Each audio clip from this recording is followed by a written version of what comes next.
It's the word Dhamma talk. Dhamma means the truth. And at one time I said, I'm going to say, give a Dhamma talk now. My name is Herman. That's what I was saying. I'm going to give a dummies talk. This is not a talk for dummies. This is a Dhamma talk, a talk about the truth. That's something to do with Buddhism, with life. And I asked someone rushing in just to get in here, what should I talk about today? And they said, talk about conflict. So it's good enough, good a subject as any, I suppose. So today's talk will be about conflict and Buddhist attitudes, strategies, ways of looking at the world so that conflict doesn't cause you so much trouble, problems, suffering, sleepless nights, doesn't stress you out, doesn't cause wars and all this terrible stuff which we tend to do to each other. And the reason why there's so many wars is because there's not enough Buddhists. Yeah, I remember hearing, this is, for those of you who know West Australian politics, this is straight from the mouth of the Minister for Planning, Alana McTiernan, who told me once that the former Premier, Jeff Gallup, he was really getting into Buddhism, and he knew enough about Buddhism that during cabinet meetings, when they started to have some conflict and argument, the former Premier, Jeff Gallup, would bang the table and tell all his cabinet members, we should all be more Buddhist about this. So I don't know what it is, but somehow that we got the idea in Buddhism that it's a religion of peace. But can we have a peaceful way of looking at life, which doesn't just ignore the conflicts of the world, of life, of our own existence, but actually deals with those in a reasonable way to solve much of the pain of such conflicts and to give a way forward to some sort of peace and harmony in the world, at least inside ourselves.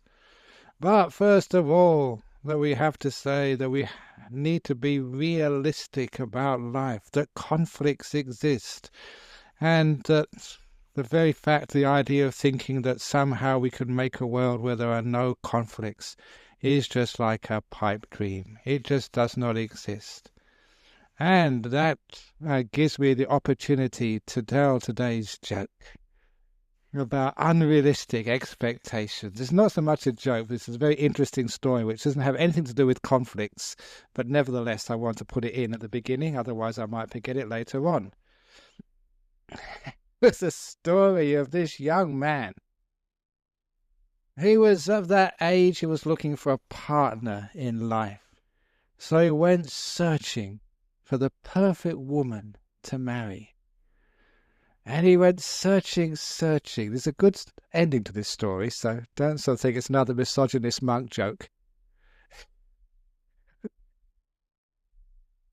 He went searching for the most perfect woman in the whole of the land, and after many days, weeks of searching, he came across this very beautiful lady, the sort of woman who would grace the covers of the glossy magazines, even without makeup.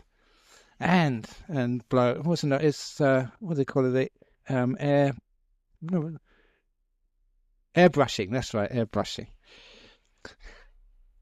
And trouble was, she couldn't cook.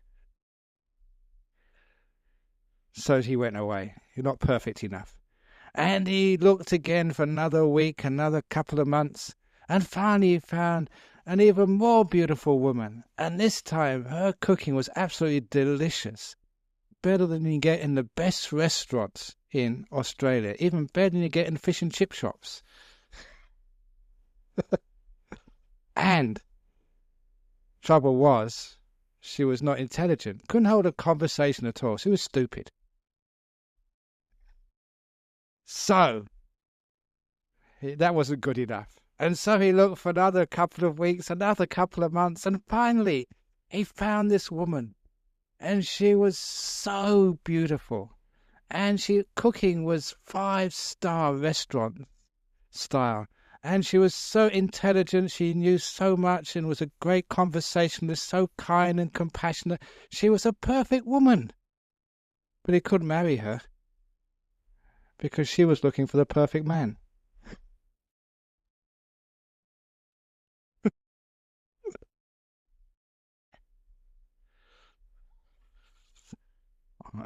I think you could all work out the moral of that story. You're not perfect, so why do you want your husband to be perfect, or your wife to be perfect, or anyone else to be perfect?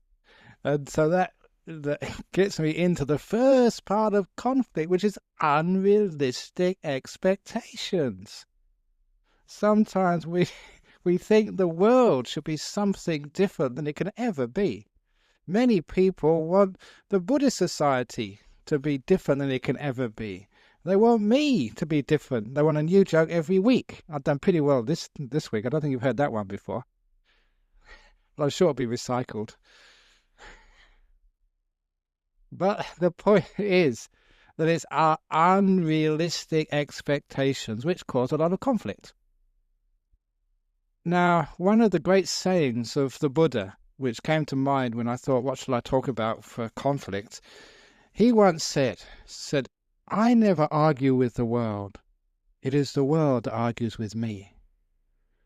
And that was a very famous saying of the Buddha.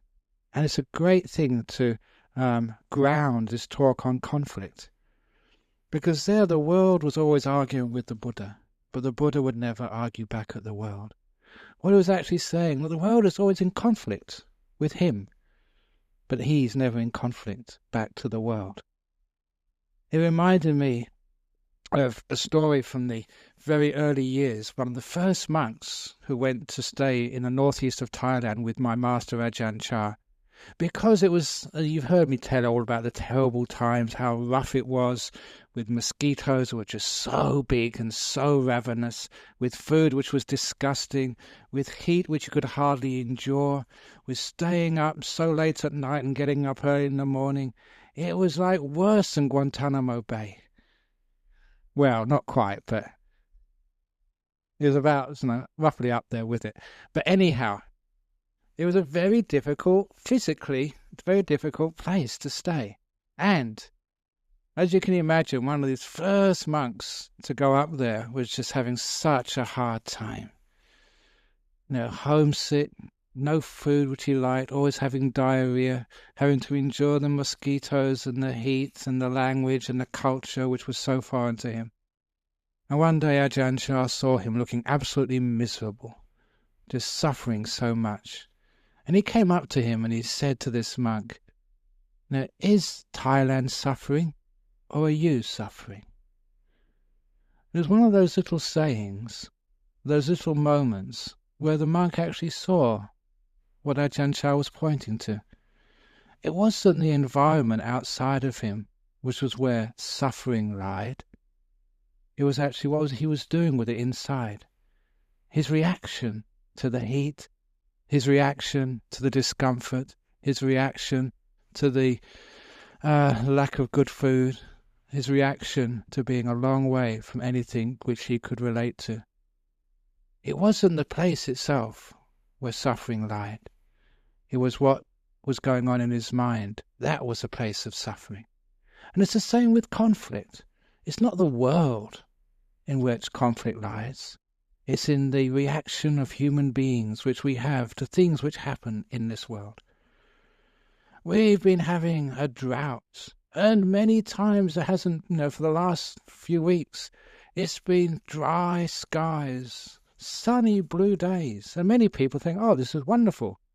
We can have our ceremonies, we can go out to the beach, we can do all this stuff. But then sometimes, if it's dry, it means someone has to suffer somewhere. The farmers haven't got any rain. And yesterday, it had a very heavy rain, or the day before, and the farmers were happy, but many people were very upset because they got wet going to their cars, or whatever else happens. Now the thing is, what is the problem there? Is it the drought or the rain, or where is the conflict and the suffering? Because it's the nature of life that now and again we'll have droughts, now and again we'll have rains. And if you look in history, people always say, oh, it's getting worse and worse and worse. And if you look in history, they said 100 years ago, it's getting worse and worse and worse. And I read in somewhere recently that there was this scribe, this scholar in ancient Egypt 4,000 years ago, who was talking about literature. He said all the best phrases, all the best words have all been used up now. No one can ever write anything fresh ever again. That was 4,000 years ago. Just complaining, just like people complain today in English departments and schools and other places. And that was 4,000 years ago in Egypt. And this is the trouble with human beings. When we don't take a historical perspective, we think, oh, this is a very, very worse time. It's getting worse and worse. It's never been like this, but it has been like this. I know that we were having some years ago this conversation in our monastery about, just the amount of violence and crime in our modern world. And we had this old bricklayer. He was just about to retire. And he was telling us that when he was an apprentice bricklayer, it was in London before the Second World War. And he said in those days there were many streets in London which were no-go areas. The police would never go, not even in twos. And he said one of the first things he was taught on the building site was how to sew razor blades in his flat cap. He would sew them in the peak, he said, because that was his weapon against the police, to slash the police. And that was probably in 1936 or something.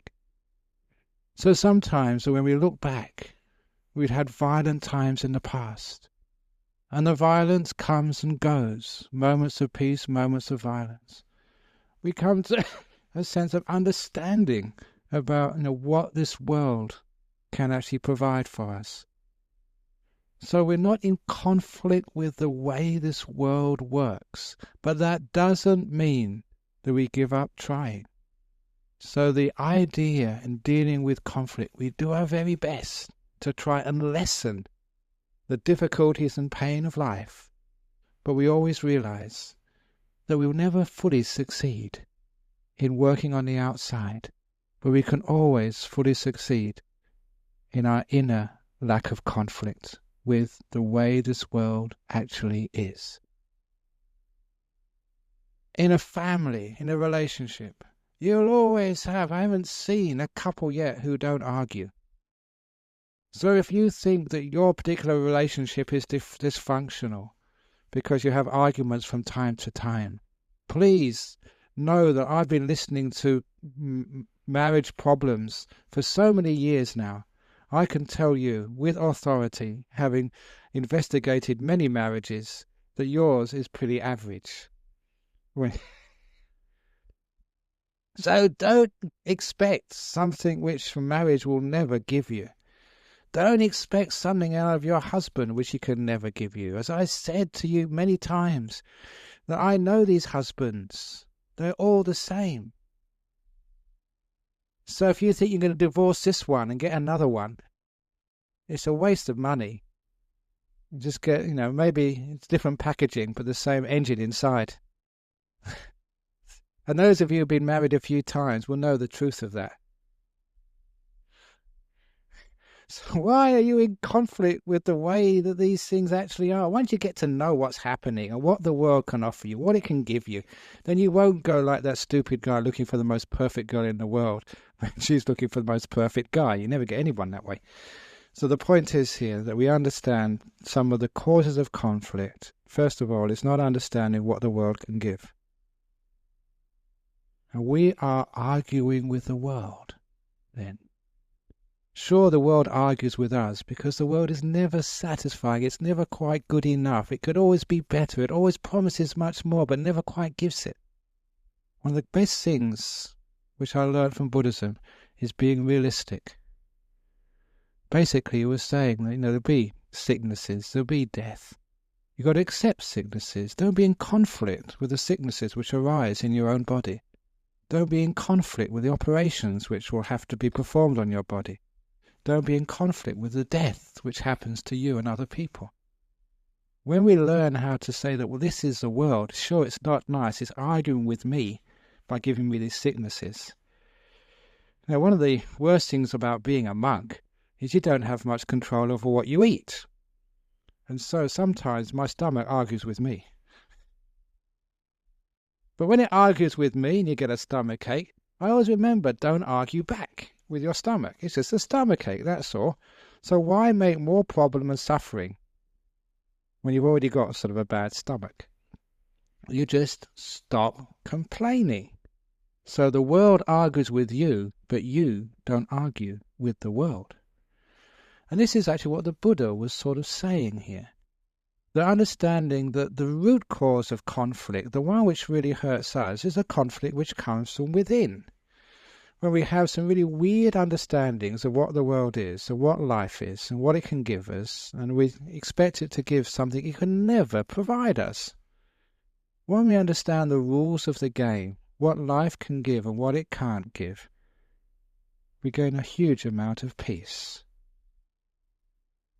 There is a statue in a monastery in the south of Thailand with this Arahat, this enlightened being, putting his arms up in the air and exclaiming, "Joy at last, to know there's no happiness in the world." It was a title of a talk which I gave to the monks. And for those of you who saw the last issue of Enlightened Times newsletter, you saw me putting my arms up in the air. And actually that was the cause, because I was explaining this particular statue, about this statue in the south of Thailand, enlightened being put his arms up, "Joy at last, to know there's no happiness in the world."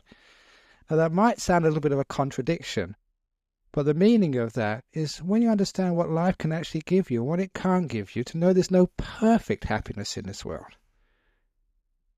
Joy at last, to know there's nothing wrong with me anymore.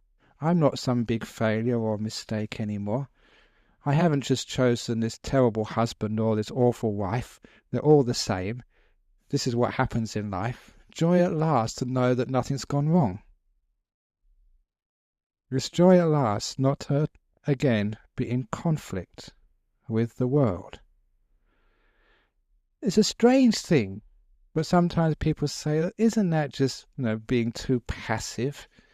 Isn't that just not trying to do anything in this world? But know that that's part of our duties in this world. As if we try and help people, we go out to serve as best we can, knowing we're going to have to serve again in the morning. It's just like the wives who have to every day cook for their husbands. Why do I have to cook for you again today? I cooked for you yesterday.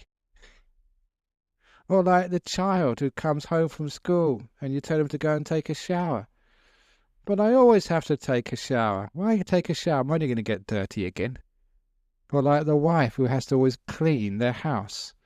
I read this very, very lazy person. I think he got in the Guinness Book of Records for being the laziest person in England. And he found out a very interesting thing, that the dust on your shelf after 3 years, it doesn't actually grow any thicker. He did research into this.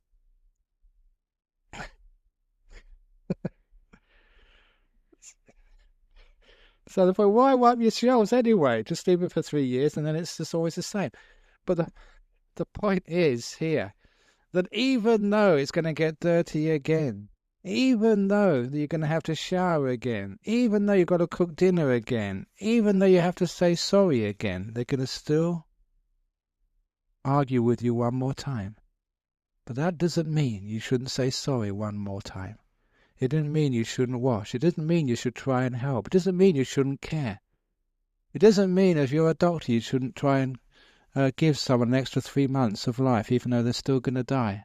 What's the point? They're going to die anyway. So that's not understanding what we mean by non-conflict. Here we understand the ways of the world and we give, knowing we're not going to get very much back. We give for the sake of giving. We care for the sake of caring. We help for the sake of helping, but not thinking we're going to save the world and get all its rewards back. Too often when a person starts to contribute to the world, involve themselves in the world, whether they're a teacher, a helper, a doctor, a carer, too often the problem comes when we expect too much back. Even if we expect a thank you, or expect the person we're caring for in the bed to try and get better. Now, sometimes the amount of chanting which I've done for people, because when people get sick, they come and say, Ajahn Brahm, the monks, Sister Wayama, can you chant for them? I've been chanting for so many people over the many, many years. I spend hours chanting, and still they die.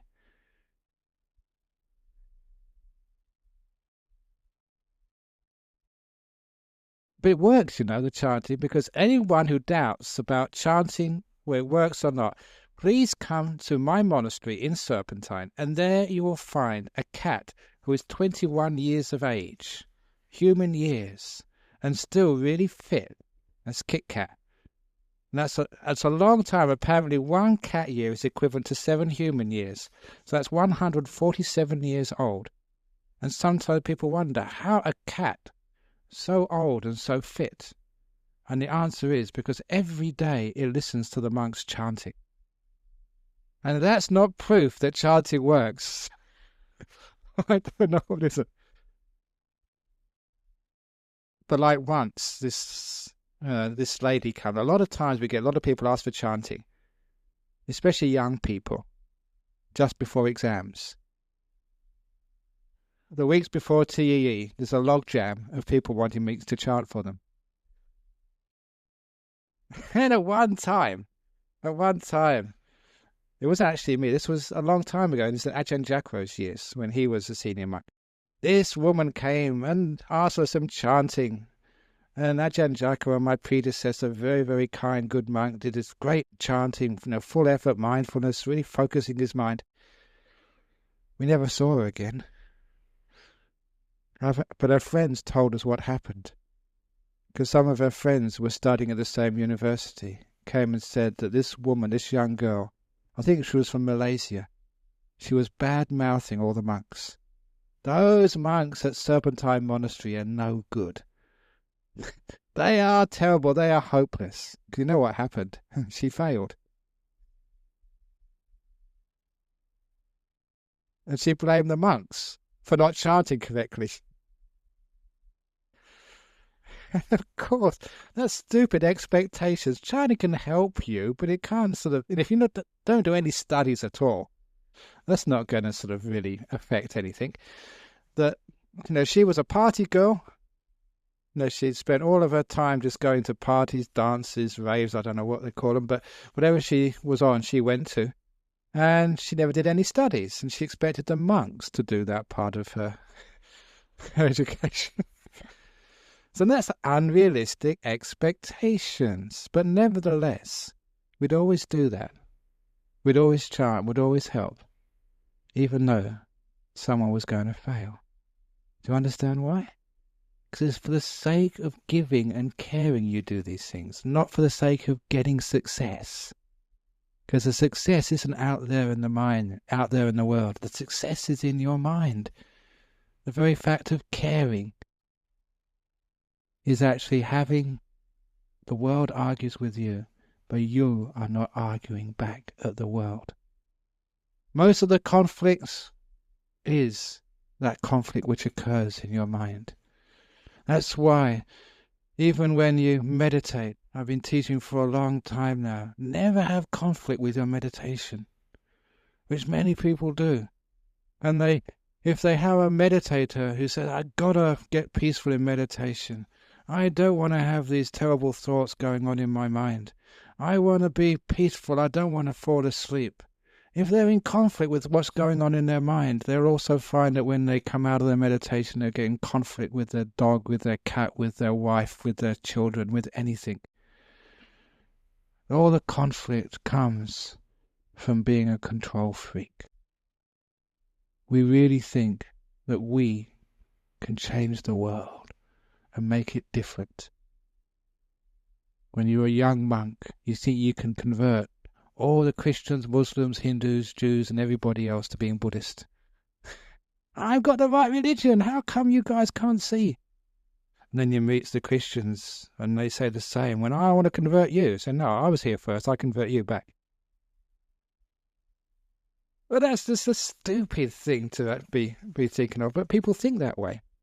We always think that, we've got the right truth, we've got the right message, and we try and convert other people. And you see that even occurring on committee meetings. You've got the fundamentalists in committees. I've got the right truth and I'm going to convert everybody else, and have these big arguments. Now, of course, you see the faults in that when other people have those very, very strong views and create the conflict. But can you see that happening in yourself? When you have those strong views and you try and convert other people to being just like you, sometimes you say to your wife, why can't you just be like me? It'd be terrible if they were. But nevertheless, that's what we sometimes try and do. And first of all, one of the great lessons which I learned from Buddhism is to see just how relative all your ideas and views truly are. Where did you get your position from? Why do you think the way you think? Why do you vote for that party in the elections? Why do you follow this religion or this part of this religion? Why do you like fish and chips? Or why do you like noodles? Or why do you like, whatever you like? When you actually look and see just where our views come from, and these are what is the root cause of conflicts when we stick to those views, we see that so many of our views, our ideas, come from our particular type of conditioning. What we've been exposed to in our early life. Some years ago I gave a talk to my monks about some of my habits. Why I tell jokes. And the reason why I tell jokes, it is not my fault. Please don't blame me. Nothing to do with me. The whole reason I tell jokes is because of my father. Because you're your father, because you live with them for such a long time, have a strong influence on you. And he was always a joker, always telling jokes. And that's why I tell jokes. It's not my fault and my father's fault. And because of that, I can't help saying, but my latest joke, which someone told me, is a little bit risque, but I don't care. I'm going to go hiding for the next 2 months in retreat. This lady went to a shop to buy a parrot. It's a parrot joke. I'm going to get into a lot of conflict for this, I'm sure. But this talk is about conflict, so who cares? You went to a shop to buy a parrot. And in the pet shop, there's only one parrot left for sale. And it was a nice-looking parrot, but the owner of the pet shop had to tell the client, this nice lady, I have to tell you, but this parrot, its former owner was a madame at a house of ill repute. You know what one of those is. But it's a very well-behaved parrot. And actually, I got this joke. This joke was actually told to me. I don't mind telling, I'm just passing the buck, by the secretary of the Ethics Institute at Christchurch Grammar School. She was a lady, so don't blame me. Anyway, back to the parrot. So she bought the parrot, took it home, and as soon as she took the cloth off the parrot's cage, the parrot looked around and said, nice new premises. And looked at its new owner and said, a nice madame as well. Half an hour later, the new owner's 2 daughters came home from school, 2 teenage daughters, and the parrot looked at them and said, nice new girls. And a few minutes later, the woman's husband came back, and the parrot looked at him and said, hello, Keith.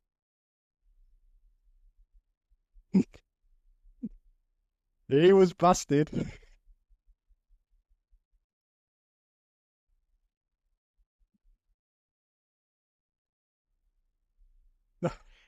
Now, the reason a Buddhist monk is telling a story like that on a talk in conflict is just an example that it's just because my father conditioned me this way, and so I'm completely innocent. But the point is here that my character is conditioned by my upbringing, and so are many of my views. And because of our different upbringings, because of our different ways of looking at life, we will always have those different angles. And the point is that when you think that this is the only angle, that's when we start to have conflict. Which is why that when somebody tells something to you, and it makes completely no sense at all, never think they are wrong. Never go arguing with them and say, you must be stupid. How can you think like that? Instead, it's much better to actually to listen to what they say and see if you can get a bigger perspective. Instead of using the differences in our communities as causes for conflict, we can use the differences in our community for greater understanding and greater wisdom. I can't help but saying this story, but it's a very old one. It's in my book. Many of you have heard it before. It's a classic Buddhist story. I'll go through it quickly because many of you know it, about the emperor and the elephant. Very classic story. The emperor had ministers in his government always arguing. Some things never change. Ministers, politicians always argue. They're always in conflict. But this particular emperor decided to teach everyone a lesson. He held a big holiday, a big festival. Part of the festival was some show in the arena. The best part of the show, the finale, he brought in this elephant into the center of the arena and then took 7 men who'd been blind since the day they were born into the arena to feel the elephant. Took the first man's hand and put it on the elephant's trunk and said, blind man, this is an elephant. Remember, blind men have never seen an elephant before, but they've heard the word. The second blind man on the elephant's ears. Other blind man put his hand on the trunk, on the tusk, another on the head, another put his hand on the body. The emperor put another blind man's hand on the legs, another on the tail, said, feel the tail, blind man, this is an elephant. And after allowing each blind man to feel their part of the elephant, then the king, the emperor, said, now, each of you in turn, please tell me what an elephant is. And so the guy who felt the trunk said an elephant is a snake. No way, said the guy who felt the ears. It's a fan which people use to keep themselves cool. You're an idiot, said the guy who felt the tusk. You can't fan with one of these. It's a plough which the farmers use to dig the earth. You can't dig the earth with this big water pot, which the guy who felt the head said. It's not a water pot, it's a rock, said the guy who felt the body. No, you're all wrong. You're all idiots. I'm the only one who knows the truth. It's a tree trunk, said the guy who felt the legs. It's not a tree trunk, you nincompoop. I was going to say something I shouldn't then. It is a fly whisk. And according to the story, they all had this big argument, this big conflict. And that was the object lesson of the emperor. Why is it we always have this big conflict about who's got the right religion, who's got the right politics, who's got the right ideas in a family? But in my story, which I wrote in the book, I said, what would have happened if those blind men, instead of arguing, had have sat down and listened to each other and combined their experiences?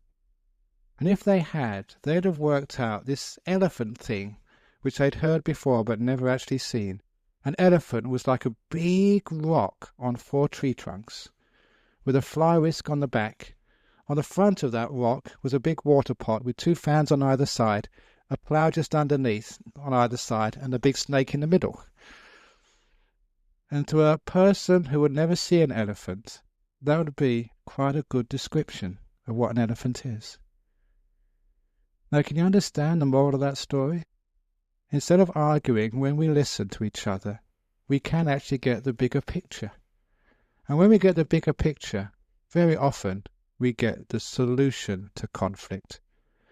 One of the great conflict resolution stories, which comes when we listen to the other side, when we embrace the other side, when we empathize with the other side, was the old story of the 2 women arguing over the orange. There was only 1 orange left in the kitchen, and both women wanted it. One said, "You had it the last time." "No, you had it the last time. It's my turn." "No, it's my turn." They had this big argument. And in the end, they decided to have a compromise. They cut the orange in half and had half each. And one of the women got her half of the orange, peeled it, threw away the peel, and ate her half of the orange. The other woman peeled hers, threw away the flesh, and kept the peel to make the cake, which is the only thing she wanted the orange for. If they'd only talked and said why they wanted an orange, then one woman would have had a whole orange of flesh, and the other woman would have the whole peel to make her cake with. And that's a beautiful story, because so much in conflict, we're really forgetting what we really want. Why are we arguing? And so often the arguments are just, these superficial things. We never really get into the heart of it. What do you really want, you Israelis and Palestinians? What do you really want? Who else is in conflict right now? The Islamic fundamentalists and maybe Mr. Bush. Unless you really find out what you want, very often there's solutions which we can actually get. Sometimes when we find what we want, we just can't get it. It's impossible. Then what's the point of conflict? When we know that we're fighting for something we can never get. Both sides will give up. It's impossible.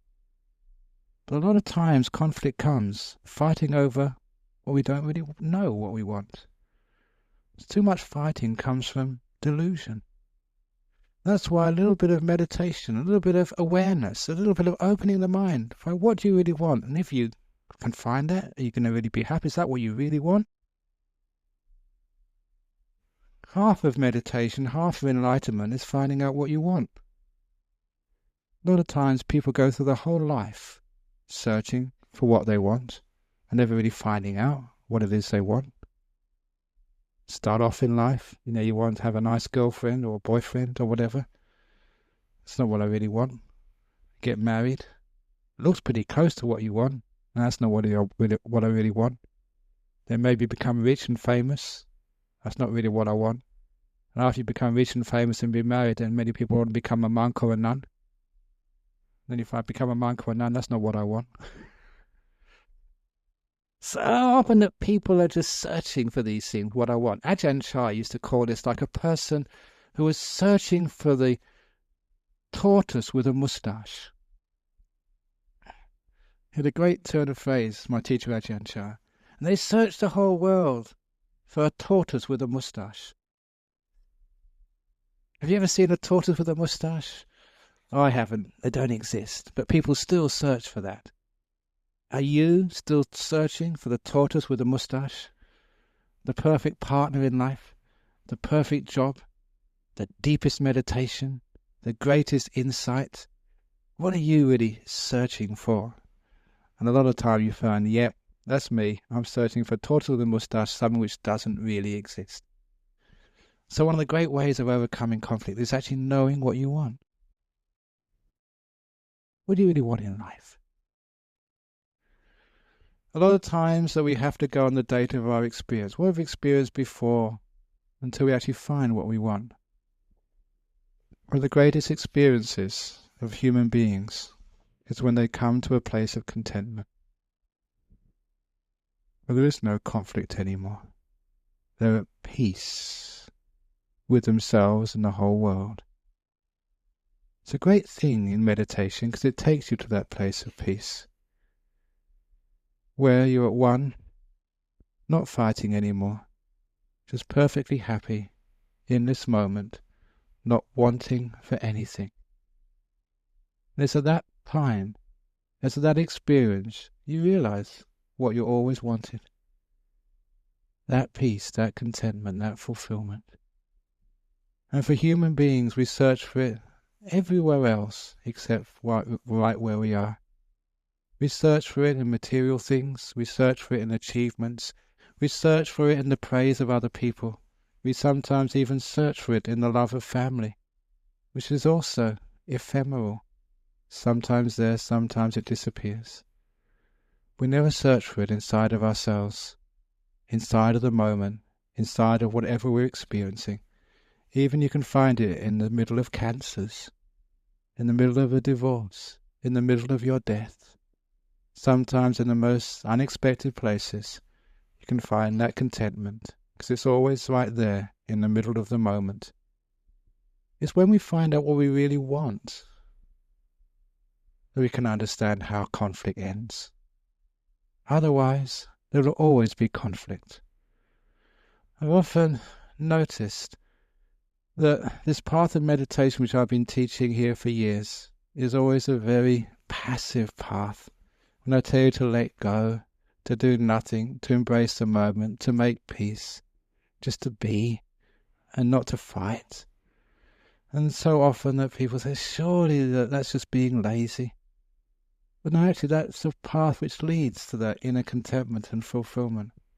Because those people who are controllers and doers, one of the basic rules of nature which I have learned, the more that you will, the more you try and exert control over this world, sooner or later you will always come up against conflict. It's the conflict between what you want and what the world can give you. You realize that actually nature is much more powerful than you are. Those people who have strong willpower eventually meet the wall of frustration. They may achieve many, many successes, and those successes which they achieve only just reinforces the delusion that they're in control, and if they work hard enough, if they're smart enough, if they're determined enough, then they can push through and they can get to their goal. But that just means they set higher goals, more goals. And eventually everyone sets a goal too far. And that's where we come in to conflict. Conflict with what the world can truly offer us. Conflict with nature. Those people who don't break through that delusion of how weak your willpower truly is and how little it can give you, will eventually come up to that wall of frustration. And the next thing which happens after frustration is anger.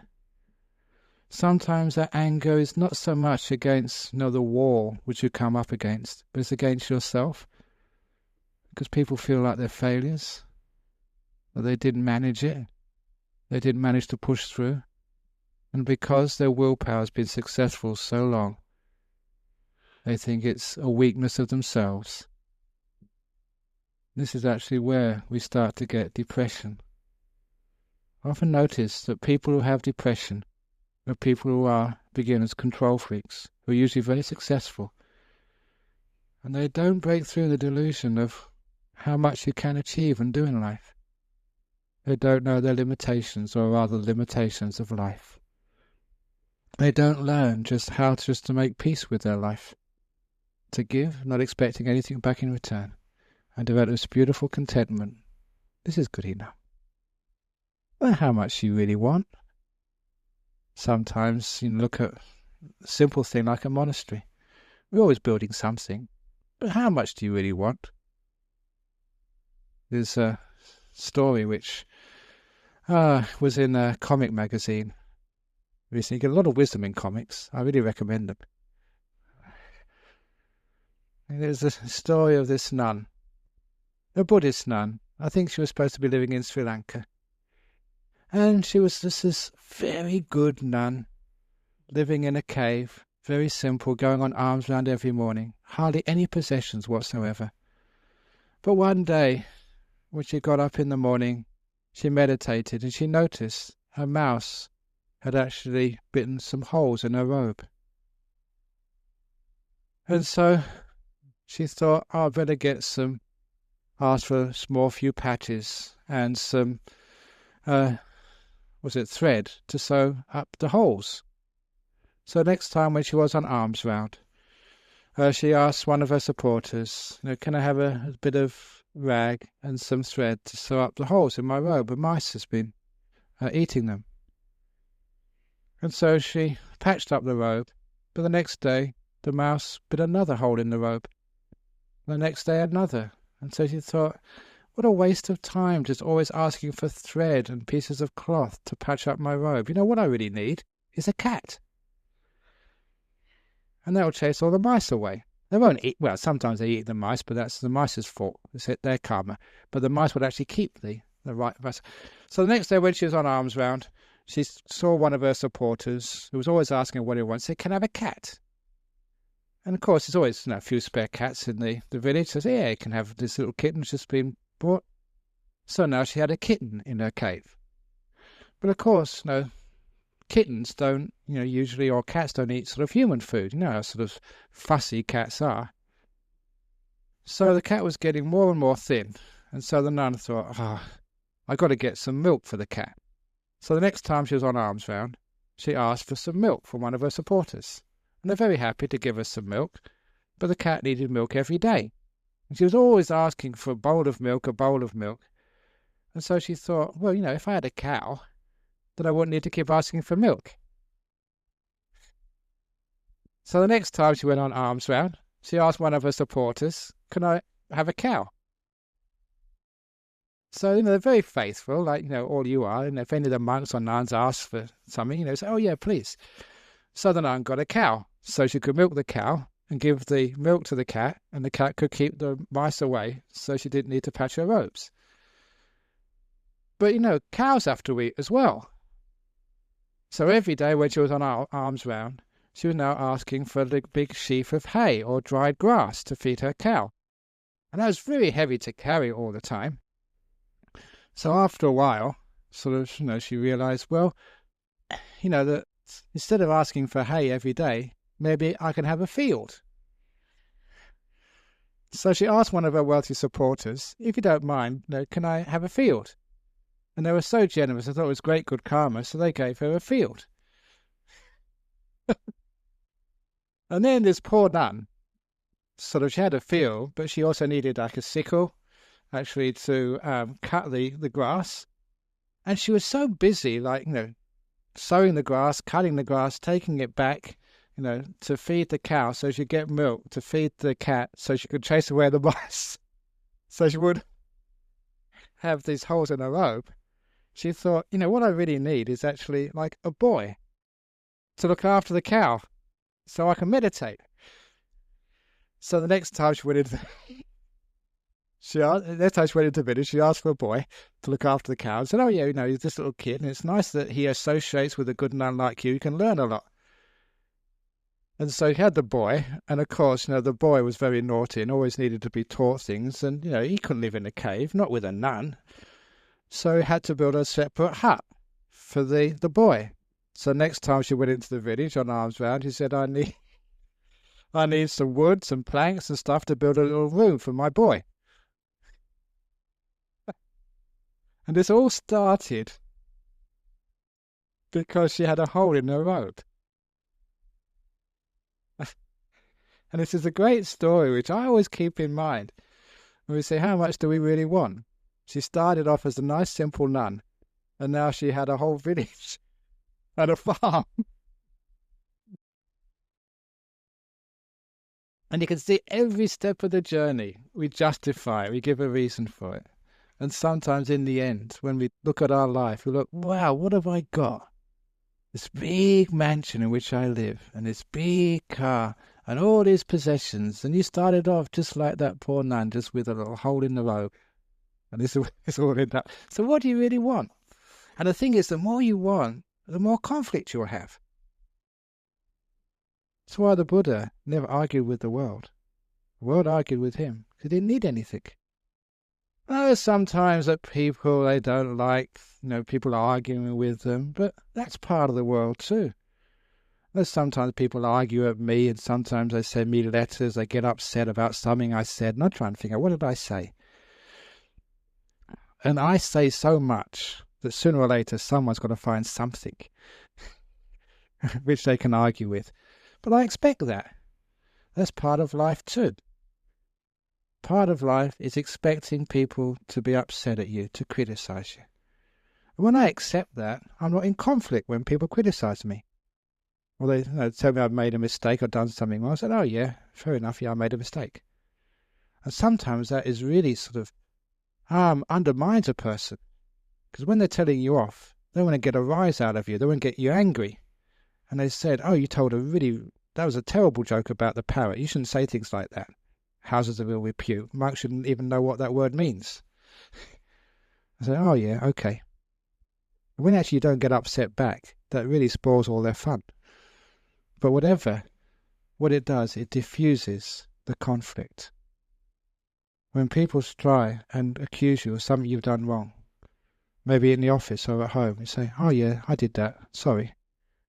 Isn't a wonderful way of diffusing an argument? And often I've done that as a monk, just said, oh, I'm sorry, I shouldn't have done that, I'll try better next time. That simple act of forgiveness and humility is a beautiful gesture in this world. Because too often we don't say this out of ego. We think that if we say sorry, we're a lesser human being. But in all religions, in spiritual paths, in wise traditions, the one who says sorry is the higher. One of the reasons I say, in any argument you have in your family, the one who says sorry first is the winner. So you should rush to be the first to say sorry.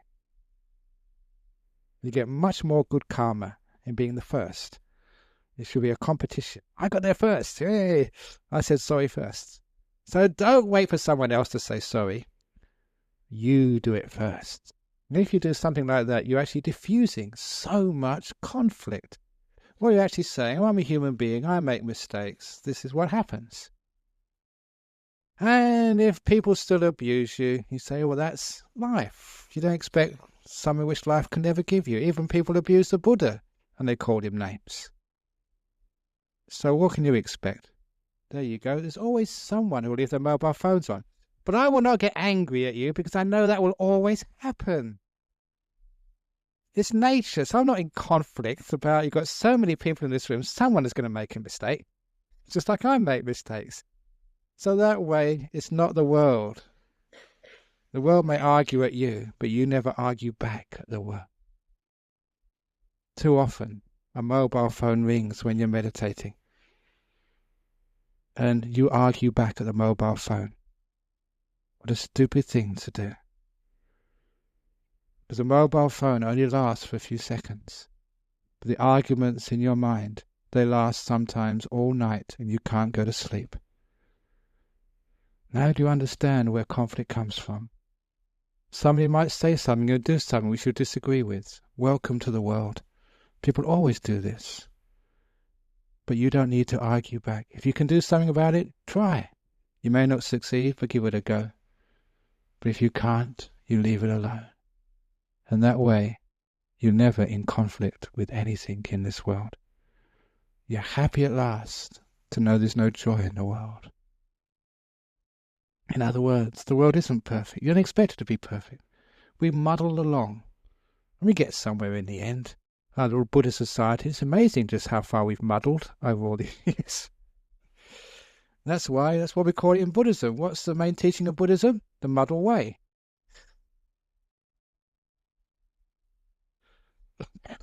I don't think that went down very well. I get a lot of criticism. But you know what I mean. We get by and we have fun on the way. And that way we're not going to get in conflict in the world. So it's not the world which is the problem. It's our reaction to the world. And you know that it's good to try and change the world, but you're not going to succeed. But it's still good to try and make it a little bit better. But where you can really be effective is actually changing one's attitude to the world. It's like a little school, you make mistakes. Everyone has to make mistakes. I've told many people in the last couple of weeks, if a kid never made a mistake in class, would mean the teacher wasn't actually pitching the lesson at the appropriate level. He was making it too easy. A school teacher would pitch the lesson at the level so many of the kids would make mistakes, but they'd also get many correct answers as well. Because that would mean it'd be testing out the children just at the right level. So a few of them make mistakes, many of them get the right answers. If it was too easy, it would be a bad teacher. Now do you understand why we make mistakes in this life? Because the lesson is just pitched right. So we make many mistakes, but we also make many successes as well. Realize that successes is part of the lessons of life, as is failures. So we're not in conflict with the failures of life, with our own failures and other people's failures. We look at it as just part of this whole journey, which we call the journey of life into wisdom, into finding out what we really want, and finding out how to reach that inner peace. And if you can change one's attitude to life, and get deep into the meaning of life, and find that inner peace, what you always wanted, what you're always searching for, that deep contentment, that peace, the stillness inside, which you can taste in meditation, then you're never again in conflict with the world. You've got this inner peace. The world is out there. You try as best you can to help and to serve. Never thinking you can do more than the world can actually provide. At the same time, you have ended all conflict. So that's a little talk this evening on conflict and the end of conflict, with a few jokes in as well. Okay, has anyone got any questions, comments or complaints about my talk this evening on conflict and a few other bits and pieces rolled in? Yes, sir.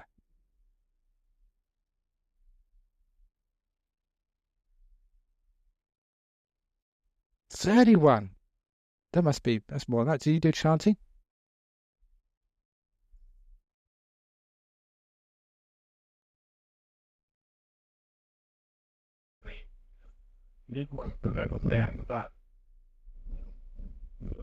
And on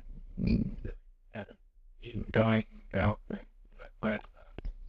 studying that children and then teaching them. Good.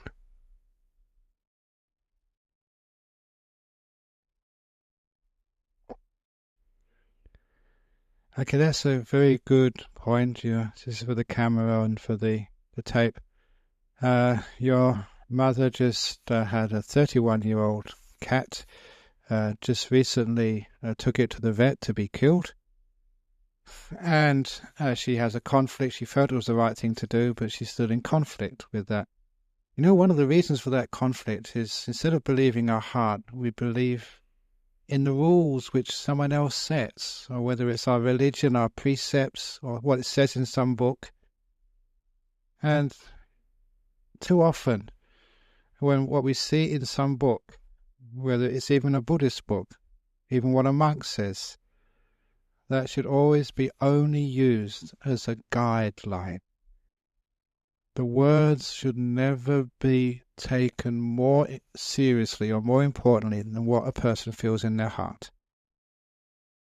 Those words we have like a precept, and the precept is to refrain from killing any living being. And as I mentioned here a few weeks ago, that doesn't say thou shalt not. It means refrain. Most of the time you say no. You put red lights. Red traffic lights mean you have to stop, but not always. Emergencies, you go through them. But you only very carefully do you go through those red traffic lights. And it's only if it really is important.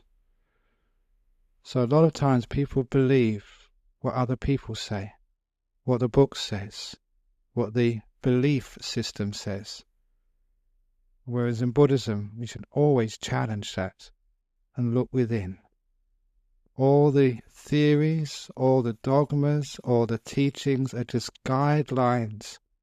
Helps to get to that place inside of your heart where you can find out what the truth is, the compassionate right decision is. Which is why I've given this general advice for a long time. I get into conflict with people. People say, no, Ajahn Brahm, you shouldn't say this. But I keep on saying this.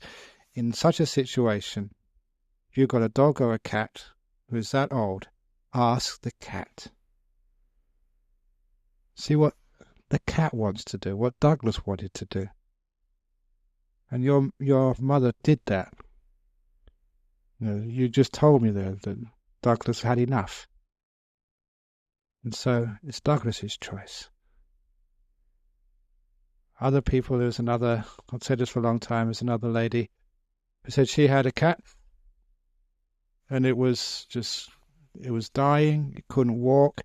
The vet sort of wanted to put it down, and she asked the cat, and she got the answer no. And the cat recovered. Amazing miracle, and is now sort of walking around having a great time. So it's really strange, like human beings. Sometimes you just don't know what's going to happen next. Even the most aware vet or doctor just sometimes makes mistakes. You can't really tell. But you ask the cat, ask the dog. If you live with that cat for 31 years and you ask the question, you'll know straight away what the answer is. And that's the one you should believe more than anything else. It's the cat's call. The cat made the call. That should be the end of the matter. So don't have conflict with what you know in your heart. Sometimes the people believe what's outside of their heart, what other people say, what the book says. It's more important to believe what your heart says. That's always more trustworthy. As we get lots of wars when people believe books. Many religions, they bash each other on the head with their books. You see some of the size of the books. Oh. Does that answer your question, sir? Okay, hopefully she won't have any conflict anymore. Related. Like the body was working, I'm going on. That is the thing, content and end.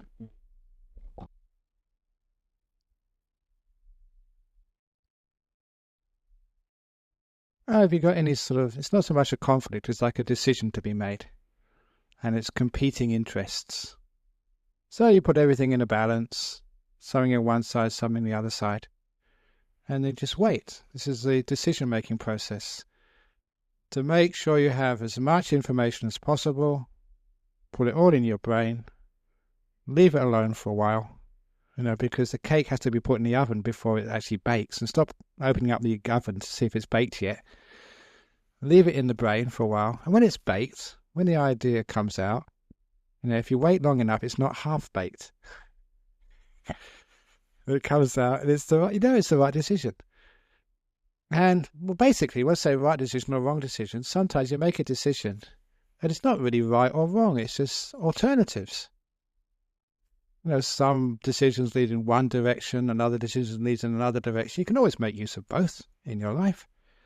So, I make many decisions being an abbot or spiritual director, but I don't really worry about those decisions so much, because whatever way it goes, we'll be able to do something about that, make use of that. We just were having a meeting about our retreat centre just a few minutes ago, before the session here, the retreat centre we're building, whether we should have cork tiles on the floor or carpets or other tiles on the floor, or what's the other thing? It's floating wood business, whatever it is. But, if I don't get my own way, it'll still be okay. So it's no big deal. So make a decision. Whatever decision we end up with, we go with that. So there's no such thing as a wrong decision in life. Just one leads to the left, one leads to the right. Both are okay. If you make a decision, you end up in jail. It's okay. Going to jail. Nice retreat time. So you make decisions and you live with it, and you can always make something out of it. So the conflict is less than that. It's not, I have to do this. It's not life and death anymore. Even if it is life and death, we believe in reincarnation. So no such thing about life and death anymore. So it's not a big deal anymore. So you're cool about things, and it's not big conflict. You make a decision. Whatever happens, it'll be okay. Should I get married? Should I not get married? Whatever happens, it's okay.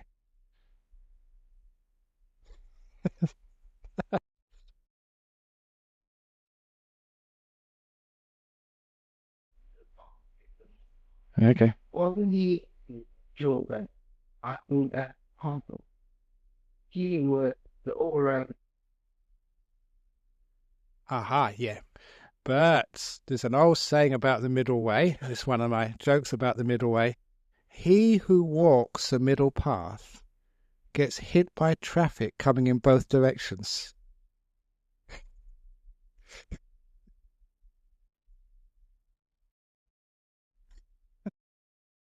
So sometimes you've got to commit yourself to one lane.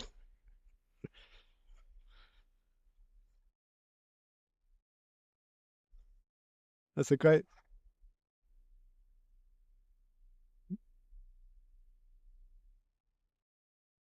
Yeah, but yeah, having...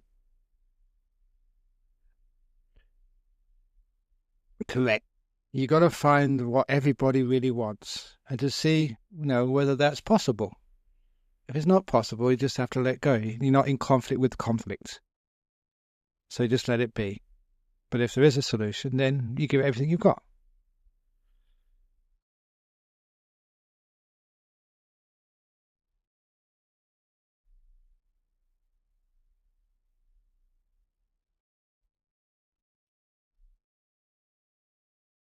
Okay, if you get someone like that coming along and they're trying to...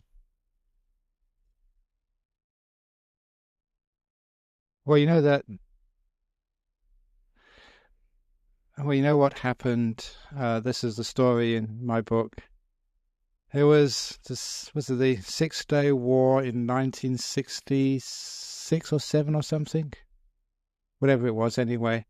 And at that time, there was the former Prime Minister of UK, Harold Macmillan. I think he'd already left the Prime Ministership, but he was like an elder statesman. And during the middle of the 6 Day War, when the Israeli army was fighting the Egyptians, the Syrians, the Lebanese, the Jordanians, and goodness knows who else, they asked him, "What do you think about the problem in the Middle East?" And without hesitation, he said, "There is no problem in the Middle East." And the reporter said, "What do you mean? No problem in the Middle East? There's a war going on. People are dying. They're getting wounded. Things are being blown up by the tanks. What do you mean there's no problem in the Middle East?" And he gave this reply, which was so profound. He said, "Sir, a problem is something with a solution. There's no solution in the Middle East. Therefore, it can't be a problem."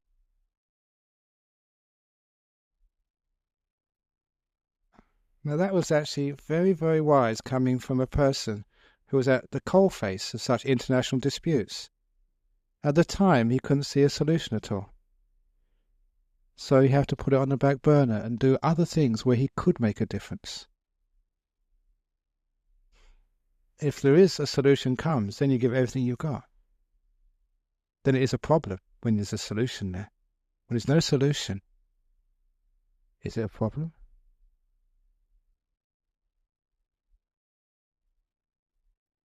Well, we'll get reincarnated again.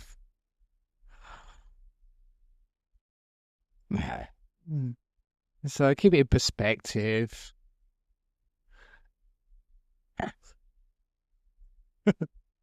Okay, I think I've had enough there for today. It looks like they don't want you to leave, Ajahn Brahm. I'm sure we can have 100 more questions. Okay, so thank you for listening, and now over to our Prissy.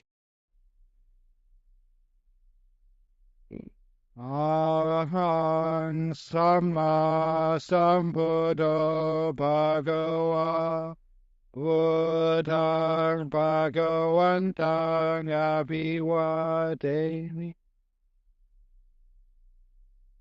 Soakato Bhagavata Dhammo Dhammam Namasami Supatipanno Bhagavato Sāvaka Sangho Sangham Namami